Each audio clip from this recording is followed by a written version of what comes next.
Welcome back to Baby Elias's stories.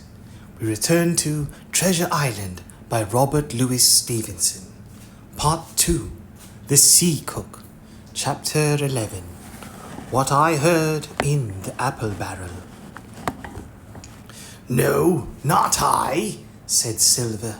"Flint was captain, I was quartermaster, along of my timber leg. The same broadside I lost my leg. Old Pew lost his delights, lost his dead lights. I was a master surgeon, him that amputated, it was a master surgeon, him that amputated me out of college and all, Latin by the bucket and what not. But he was hanged like a dog and sun-dried like the rest at Corso Castle. That was Robert's men, that was, and comed of changing names to the ships, Royal Fortune, and so on. Now what a ship was christened, so let her stay, I says. So it was with the Cassandra as brought us all safe home from Malabar after England took the Viceroy off the Indies. So it was with the old Walrus, Flint's old ship, as I've seen amuck with the red blood and fit to stink with gold." "Ah," cried another voice, that of the youngest hand on board, and evidently full of admiration. "He was the flower of the flock, was Flint." "Davis was a man too, by all accounts," said Silver. "I never sailed along of him, first with England, then with Flint. That's my story. And now here, on my own account, in a manner of speaking, I laid by 900 safe from England and 2,000 after Flint. That ain't bad for a man before the mast, all safe in bank. 'Tain't earning now, it's saving does it, you may lay to that. Where's all England's men now? I dunno. Where's Flint's?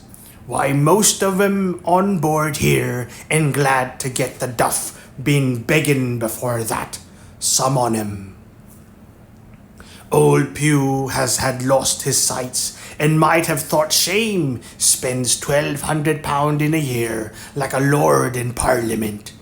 Where is he now? Well, he's dead now and under hatches. But for 2 years before that, shiver me timbers, that man was starving. He begged and he stole and he cut throats and starved at that, by the powers." "Well, it ain't much use after all," said the young seaman. "'Tain't much use for fools, you may lay to it that, nor nothing," cried Silver. "But now you look here, you're young, you are, but you're as smart as paint. I see that when I set my eyes on you, and I'll talk to you like a man." You may imagine how I felt when I heard this abominable old rogue addressing another in the very same words of flattery as he had used to myself. I think if I had been able, that I would have killed him through the barrel. Meantime he ran on, little supposing he was overheard. "Here it is about gentlemen of fortune. They lives rough. They lives rough. They lives rough, and they risk swinging, but they eat and drink like fighting cocks. And when a cruise is done, why, it's hundreds of pounds instead of hundreds of farthings in their pockets. Now the most goes for rum and a good fling, and to sea again in their shirts. But that's not the course I lay. I puts it all away, some here, some there, and none too much anywheres, by reason of suspicion. I'm 50, mark you. Once back from this cruise, I set up gentlemen in earnest. Time enough too, says you.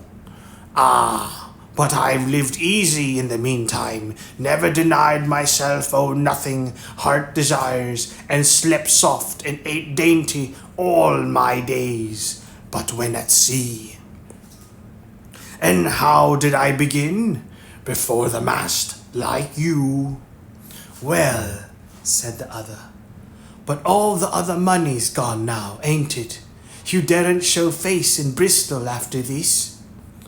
Why, where might you suppose it was? asked Silver derisively. At Bristol, in banks and places, answered his companion. It were, said the cook. It were when we weighed anchor, but my old missus has it all by now, and the spyglass is sold, lease and goodwill and rigging. And the old girl's off to meet me. I would tell you where, for I trust you, but it'd make jealousy among the mates. And can you trust your missus? asked the other. Gentlemen of fortune, returned the cook, usually trusts little among themselves, and right they are, you may lay to it. But I have a way with me, I have. When a mate brings a slip on his cable, one as knows me, I mean, it won't be in the same world with old John. There was some that was feared of Pew, and some that was feared of Flint, but Flint, his own self, was feared of me. Feared he was, and proud.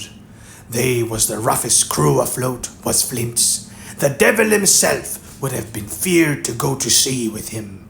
Well, now I tell you, I'm not a boasting man, and you seen yourself how easily I keep company. But when I was quartermaster, lambs wasn't the word for Flint's old buccaneers. Ah, you may be sure of yourself in old John's ship. Well, I tell you now, replied the lad, if I didn't half a quarter like the job till I had this talk with you, John, but there's my hand on it now. I didn't half a quarter like the job till I had this talk with you, John, but there's my hand on it now. Ah, a brave lad you were, and smart too, answered Silver, shaking hands so heartily that all the barrel shook. And a finer figurehead for a gentleman of fortune I never clapped my eyes on. By this time I had begun to understand the meaning of their terms, by a gentleman of fortune. They plainly meant neither more nor less than a common pirate, and the little scene that I had overheard was the last act in the corruption of one of the honest hands, perhaps of the last one left aboard. But on this point I was soon to be relieved, for Silver, giving a little whistle, a third man strolled up and sat down by the party. Dick Square, said Silver. Oh, I know Dick was square, returned the voice of the coxswain Israel Hands. He's no fool, is Dick. And he turned his quid and spat. But look here, he went on. Here's what I want to know, Barbecue. How long are we a-going to stand off and on like a blessed bumboat? I've had almost enough of Captain Smollett.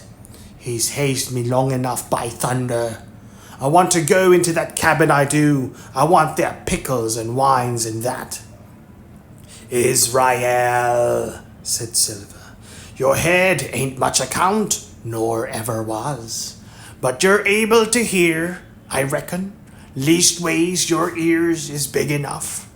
Now here's what I say. You'll berth forward. You'll live hard, and you'll speak soft. And you'll keep sober till I give the word. And you may lay to that, my son. Well, I don't say no, do I? Growled Coxswain. What I say is, when, that's what I say. When? By the powers, cried Silver. Well now, if you want to know, I'll tell you when. The last moment I can manage, and that's when. Here's a first-rate seaman, Captain Smollett, sails the blessed ship for us. Here's the squire and doctor with a map and such. I don't know where it is, do I? No more do you, says you. Well then, I mean this squire and doctor shall find the stuff and help us to get it on board, to get it aboard by the powers. Then we'll see. If I was sure of you all, sons of double Dutchmen, I'd have Captain Smollett navigate us halfway back again before I struck. Why, we're all seamen aboard here, I should think, said the lad Dick. We're all forecastle hands, you mean, snapped Silver. We can steer a course, but who's to set one? That's what all you gentlemen split on, first and last. If I had my way, I'd have Captain Smollett work us back into the trades at least. Then we'd have no blessed miscalculations and a spoonful of water a day. But I know the sort you are. I'll finish with him at the island as soon's the blunt's on board, and a pity it is. But you're never happy till you're drunk. Split my sides. I've a sick heart to sail with the likes of you. Easy all, Long John, cried Israel. Who's a-crossing off you? Why, how many tall ships, think ye now, have I seen laid aboard? And how many brisk lads drying in the sun at Execution Dock? Cried Silver. And all for the same hurry and hurry and hurry. You hear me? I seen a thing or two at sea, I have. If you would on ye lay your course, and a paint to windward, you would ride in carriages, you would. But not you, I know you. You'll have your mouth full of rum tomorrow and go hang. Everybody's known you was a kind of chaplain, John, but there's others as could hand and steer as well as you, said Israel. They liked a bit of fun, they did. They wasn't so high and dry nohow, but took their fling like jolly companions, everyone. So, says Silver. Well, and where are they now? Pew was that sort, and he died a beggar man. Flint was, and he died of rum at Savannah. Ah, they was a sweet crew, they was. Only, where are they? But, asked Dick, when do we lay him athwart? What are we to do with him anyhow? There's the man for me, cried the cook admiringly.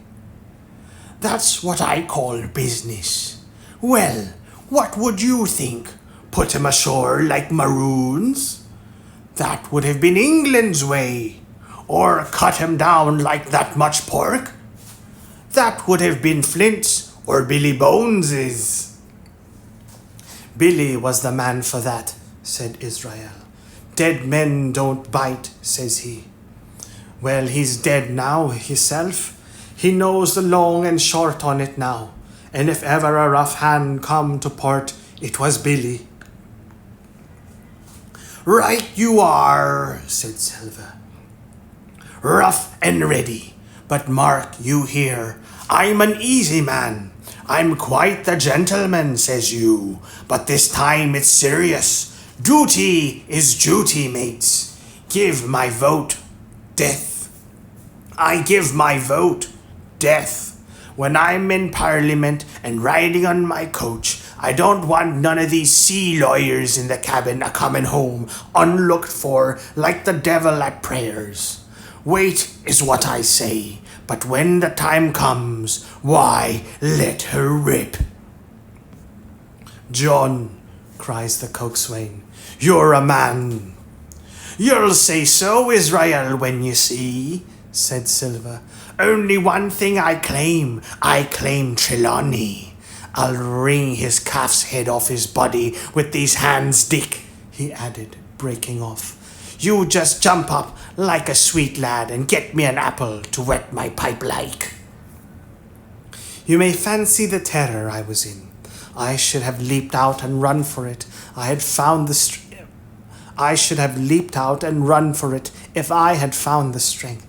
But my limbs and heart alike misgave me. I heard Dick begin to rise, and then someone seemingly stopped him, and the voice of Hans exclaimed, "Oh, stow that! Don't you get sucking off that bilge, John. Let's have a go of the rum." "Dick," said Silver, "I trust you. I've a gauge on the keg, mind. Here's the key. You fill a pannikin and bring it up." Terrified as I was, I could not help thinking to myself that this must have been how Mr. Arrow got the strong waters that destroyed him. Dick was gone but a little while, and during his absence Israel spoke straight on in the cook's ear. It was but a word or two that I could catch, and yet I gathered some important news, for besides other scraps that tended to the same purpose, this whole clause was audible: "Not another man of them will join." Hence, there were still faithful men on board. When Dick returned, one after another of the trio took the pannikin and drank, one to luck, another with a "Here's to old Flint," and Silver himself saying in a kind of song, "Here's to ourselves, and hold your luff, plenty of prizes and plenty of duff." Just then a sort of brightness fell upon me in the barrel, and looking up, I found the moon had risen and was silvering the mizzen top and shining white on the luff of the foresail. And almost at the same time the voice of the lookout shouted, "Land ho!"